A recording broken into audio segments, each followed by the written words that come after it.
to my series of podcasts about the stories of the Tudors. My name's Tony Riches, and I'm a historical fiction author from Pembrokeshire in Wales and a specialist in the history of the Tudors. This podcast continues my Elizabethan series, looking at a new perspective on the history of Sir Walter Raleigh, the subject of my book, Raleigh, Tudor Adventurer. I'd been planning an Elizabethan series for some time, as my aim was to tell the stories of the Tudors from Owen Tudor's first meeting with Queen Catherine of Valois right through to the death of Queen Elizabeth. I decided to show the fascinating world of the Elizabethan court through the eyes of the Queen's favourite courtiers, and chose Raleigh as he had a special relationship with the Queen as captain of her guard. In this podcast, we'll be exploring the man behind the myths, because most people know Raleigh for gallantly throwing his expensive cloak over a muddy puddle for the Queen, or perhaps for introducing tobacco to England.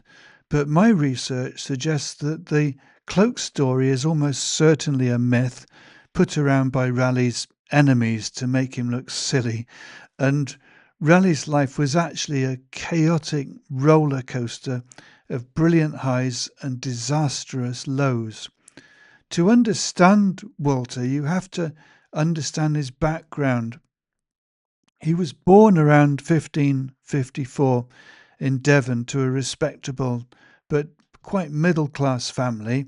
The exact year remains uncertain.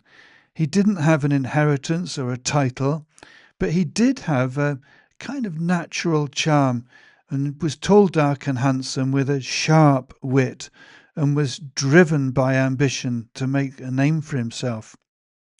Raised in a fiercely Protestant household during the reign of the Catholic Queen Mary, he developed a lifelong religious zeal, and at 17 Raleigh dropped out of his comfortable life to fight in the French wars of religion alongside the Huguenots, before beginning a career as a lawyer at Oxford and finding a place at London's prestigious Middle Temple Law College.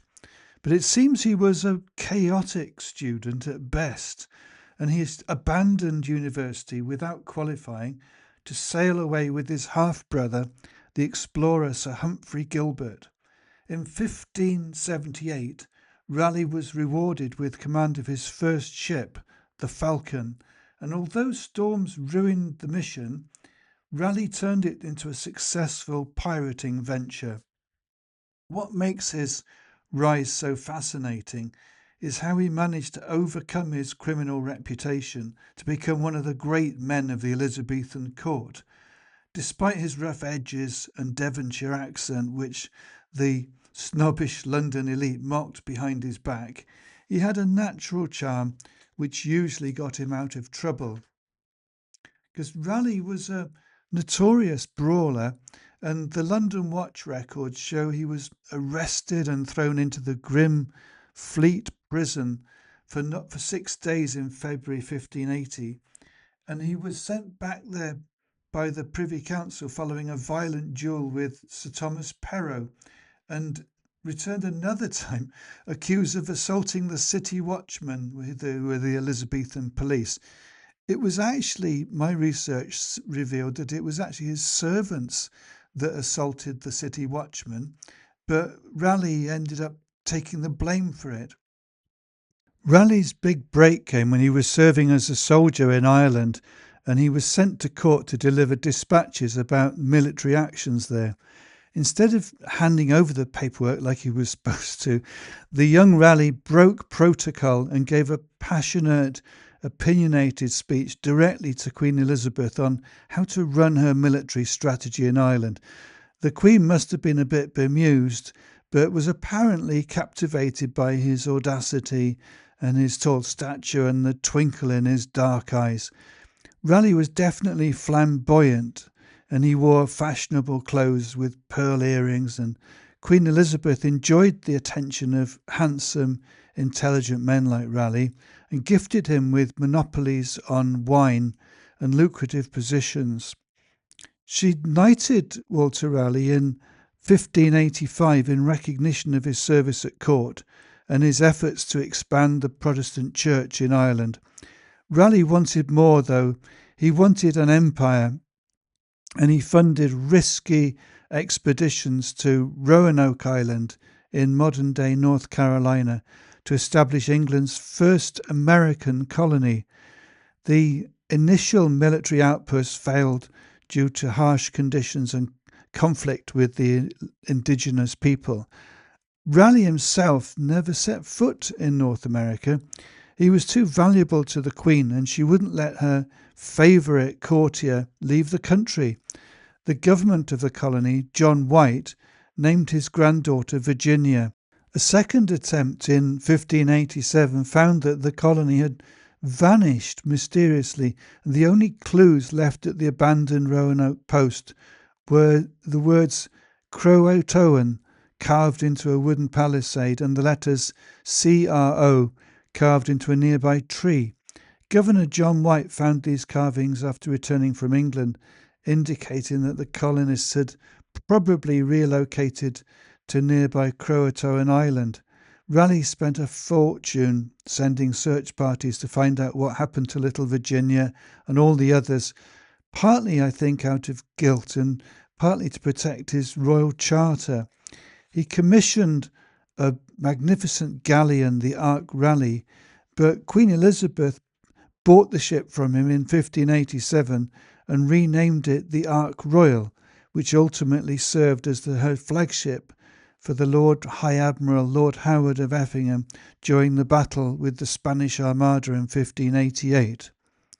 Raleigh didn't really fight much in the battle. He stayed in the safety of being the Queen's advisor, but he was made Mayor of Youghal near Cork in Ireland from 1588 to 1589, and he lived in a nice house overlooking the harbour called Myrtle Grove, which I visited during my research, and it's a pretty tranquil harbour, well sheltered, and Raleigh was granted vast Irish estates and is credited with introducing potato cultivation to the region and planting great forests.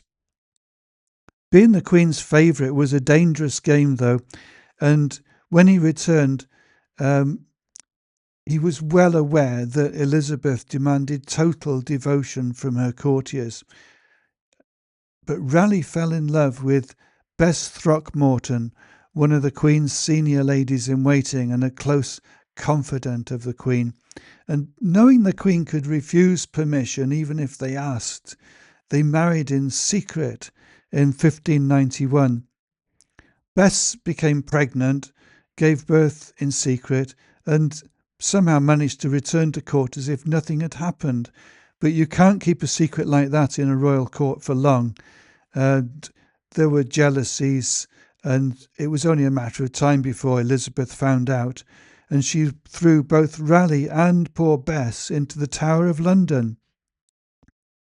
Though he bought his way out, Raleigh was banished from court and wanted to win back his reputation. So he sailed off to South America in search of El Dorado, the mythical city of gold. He didn't find it, of course, and he wrote a best-selling book about his adventures, filled with wild exaggerations about monsters and rivers of gold. And part of the account is of a sea monster which rose out of the river and swallowed several of his crewmen, which I suspect might have been a saltwater crocodile, but we'll never be quite sure. Raleigh visited the valuable Sherborne estate in Dorset when he was riding to Plymouth, and capitalising on his favour with Queen Elizabeth, petitioned her to help him acquire the property. He presented her with a jewel worth £250 and gained the Sherborne estate in 1592 by pressuring the newly appointed Bishop of Salisbury to lease it to the Crown, who then passed it on to Raleigh. He found the old medieval castle draughty and outdated, so he built a modern mansion nearby, originally called the Lodge because it was on the grounds of the hunting lodge, and is now known as Sherborne Castle. There he designed great gardens and smoked imported tobacco and lived really quite happily with his wife, Bess Throckmorton. I visited Sherborne during the research for my book, and the owner, Lady Maria Wingfield Digby, gave me a private tour, including Walter's study, which is not usually open to the public. I stood at his study window with views across the deer park to the distant ruined castle, and I felt a real connection, as I'm certain Raleigh would have stood on this very spot. In the late summer of 1600, Raleigh was appointed governor of the Channel Island of Jersey by Elizabeth, and he found himself managing a strategic frontier, a vital English foothold constantly under threat from invasion by the French.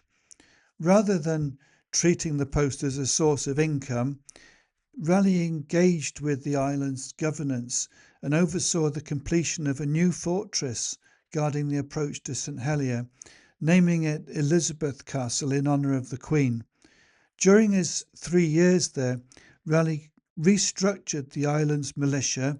He established a registry for land titles where there was none to protect local estate rights and stabilise the economy by expanding Jersey's trade routes into Newfoundland cod industry. Sadly, in 1603, Queen Elizabeth died and King James took the throne. James really disliked Raleigh. He viewed him as arrogant, aggressive, and something of a threat. James promptly locked Raleigh back up in the Tower of London on dubious charges of treason, and Raleigh was stripped of his lands and his beloved manor of Sherborne was confiscated by the Crown. Bess wasn't imprisoned, so she leased a house close by with her son Carew, and she became such a regular visitor to the tower that she gained the favour of the guards and the governor. And I actually visited the cell where Raleigh was held, and upstairs you can imagine how they made the best of it and made something of a home of what would otherwise be a prison. Raleigh spent 13 long years imprisoned in the Tower, and most people would go out of their minds, but not Walter. And instead, he persuaded his guards to make him have the use of a garden where he grew tobacco and other exotic plants brought back from New Guinea to make exotic potions and cures. Even more impressive, he began writing a history of the world and spent his days distilling medicines and generally creating a famous chemical compound known as what he called it the Great Cordial, which became very popular even with royalty. And Queen Anna of Denmark visited Raleigh in his prison to have some of the cordial and to understand its powers. He was also busy himself trying to turn salt water into fresh water for the sailors. He found an unlikely patron in King James's son, young Prince Henry Stuart, heir to the throne, and he published the first volume of his book, dedicating it to Prince Henry, and it spanned from the creation of the world up to the foundation of the Roman Empire. His book became a bestseller, even though King James tried to ban it because he thought Raleigh's political comments were too critical of monarchs. In 1616, a desperate King James released Raleigh. He needed money and he decided to send Raleigh back to South America to find the mythical city of gold, El Dorado. But he put an unusual condition on the voyage, which is that Raleigh must not pick a fight with the Spanish or return to his old habits of piracy, because England was trying to maintain a rather delicate peace with Spain. It was a doomed mission, of course. Raleigh's men attacked one of the first Spanish settlements they found, and sadly his own son was killed in the battle, and Raleigh returned to England empty handed and broken hearted. Spain demanded his execution, and of course, King James was happy to oblige. On October the 29th, 1618, Walter Raleigh stepped onto the executioner's scaffold. Even at the end, he was the ultimate showman. It's said that he asked to see the axe, felt its sharp edge, and smiled, saying, "This is sharp medicine, but it's a physician for all diseases." And when the executioner hesitated, Raleigh shouted his famous last words, "What dost thou fear, man? Strike, man, strike." Sir Walter Raleigh was far from perfect. He was ruthless, often arrogant, and deeply flawed, but he lived life to the full. He was a poet who could swing a sword, a scientist who searched for golden cities, and a man who refused to be quieted even by the walls of the Tower of London. So the next time you see a picture of Sir Walter Raleigh, think of the Devonshire pirate who charmed a queen, wrote history from a prison cell, and faced the axe with a joke to the crowd. Here is a short excerpt from the audiobook edition of Raleigh, Tudor Adventurer, narrated by Nigel Peaver. My new lodgings were the most spacious and well-furnished I'd ever rented. A short walk from the palace with a view of the river. I woke in my canopied bed, wondering at the sudden reversal in my fortune and the trail of events which led me here. Reaching out, I pulled Alice closer to me. My room grew cold in the mornings, and I was glad of her comforting warmth. My time with Ellen was now a distant memory, and the barracks in Munster were no place for a lady. I'd resisted the dubious charms of the back lanes of Cork, and the few English ladies I'd met in Ireland were betrothed or married. Alice had sought me out as I tried to learn the layout of the rambling palace of Whitehall. She'd called my name from behind me, her voice echoing in the long corridor, stopping me in my tracks. I turned and sensed an instant reaction. I'd thought she was one of the Queen's ladies, but she dressed simply. Her pale grey gown had a front-laced bodice, rather than the stiff back-lacing of a maid of honour, and she had none of the rich jewels they wore as badges of their rank. I doubted she could be one of the palace servants, as I'd noted they either dressed in black or various shades of royal livery, according to their role and position. Her confident tone and educated voice suggested higher status. Intrigued, I asked how she knew me. She stepped closer and studied me with a twinkle in her blue eyes. Let me see. You are 6 feet tall, and some might call you handsome, with your new silk doublet and hose. Her eyes went to my sword. You carry a fine new rapier, befitting an esquire of the royal household, but don't seem to know your way around. I was seduced by her teasing. And who might you be? Alice Gould.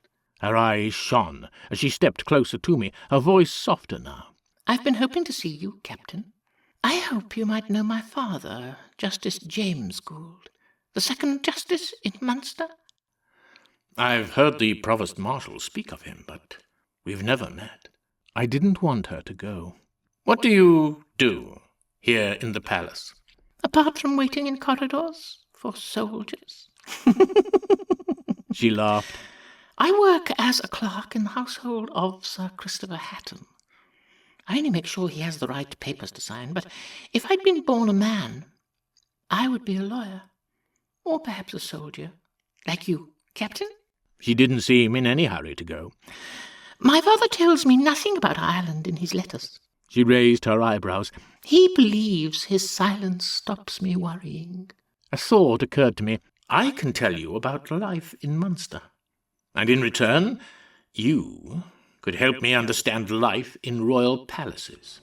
Alice never seemed to tire of my stories of Ireland, and happily taught me all she knew about the strange customs and traditions of the royal palaces. She took 3 of my leather-bound books and laid them in a neat row together on the table. Let us say this is the presence chamber. She placed her hand on the first book. Her Majesty holds court here and sees less important visitors. I've never been inside, but heard you are supposed to bow to the throne, even if Her Majesty is not present. She gave me a mischievous glance and moved her hand to the second book. The Privy Chamber is where the Queen sups and receives important visitors, such as ambassadors. She pointed to the third book. Beyond there are the privy lodgings. Where Her Majesty sleeps. She nodded. Always with one or more of her ladies of the bedchamber. Alice gave me a cautionary look. Be wary of them, Captain Raleigh, lest they harm you with their gossip. Having wished to be a courtier for so many years, I fought against self-doubt. Now my chance had come. My mouth was dry as I waited outside the presence chamber. I believed I had more in common with the impassive yeomen of the guard, standing each side of the gilded doors, than anyone inside. After what seemed an eternity away, the doors opened, and I was ushered into the presence chamber. The room reminded me of the stage of Master Burbage's theatre. Groups of men in rich clothes stood to both sides like players waiting for their call. There, at the centre, on a raised throne, sat Her Majesty. I silently thanked Alice Gould for her training in court etiquette as my name was announced. Striding forwards with a confidence I didn't feel, I knelt and waited for the Queen to speak. All I could see was the embroidered hem of her gown as I breathed the unfamiliar scent of exotic perfume. Welcome, Captain Raleigh. I looked up and tried not to stare. She, dressed in black taffeta and velvet, her gown matching the darkness of her eyes. A lace ruff framed her face with a mantle of silk so fine it hovered in the air, like the mist at dawn. A golden brooch, with the largest pearl I'd ever seen, was pinned over her heart. I wondered if this was looted from the Spanish by another Devon man, Sir Francis Drake. Alice warned me. The Queen had ordered visitors thrown from the palace for staring at her, throwing whatever came to hand at them in a sudden rage. I'd thought it another of her teasing exaggerations, yet now I understood why people stared. I'd often stared at her life-sized portrait, painted when the Queen was younger, in the great hall of the Middle Temple. Although the work of a master, the painting failed to convey the power and intensity of her gaze. Her eyes glinted, as if she knew my greatest secrets. My next podcast will be looking at the amazing life of one of the Queen's ladies, Baroness Penelope Rich. And my book, Raleigh, Tudor Adventurer, is available from Amazon in paperback, audiobook and ebook. And more information about all of my books can be found on my website at tonyriches.com. Thank you for listening.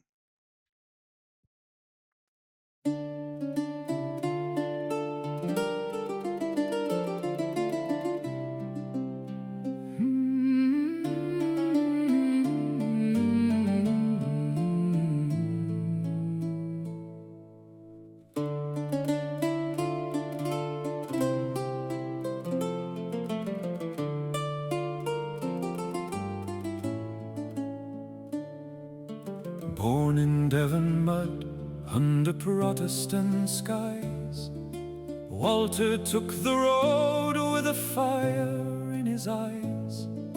France had the first scars, war made him grow tall. Then Ireland called his name, he answered them all. Up from the hedges into the Queen's own view, a hardy young blade with a plan to pursue. Sir Walter Raleigh Sir Walter Raleigh. Devon gave the name and the tide gave the rest. Sir Walter Raleigh, Sir Walter Raleigh. He backed on the sea and fought with his best. Snarewick burned behind him, smoke on the hill. He took the hard ground, but he held it still. Then Yule in his keeping, stone by stone by stone. From soldier to landlord, he made the place his own. Then came the courtroom, silk and gold and light. Elizabeth saw him and made him captain of her guard. Sir Walter Raleigh, Sir Walter Raleigh. Devon gave the name and the tide gave the rest. Sir Walter Raleigh, Sir Walter Raleigh. He bent on the sea and became captain of the guard.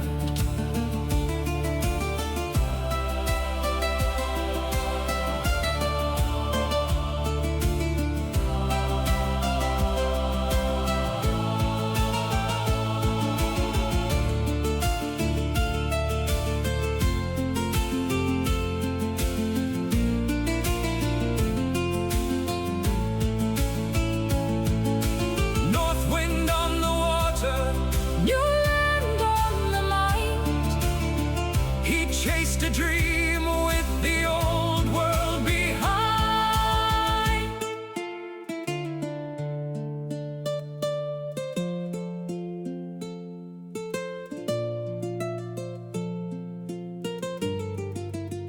Sir Walter Raleigh, Sir Walter Raleigh. Devon gave the name and the tide gave the rest. Sir Walter Raleigh, Sir Walter Raleigh.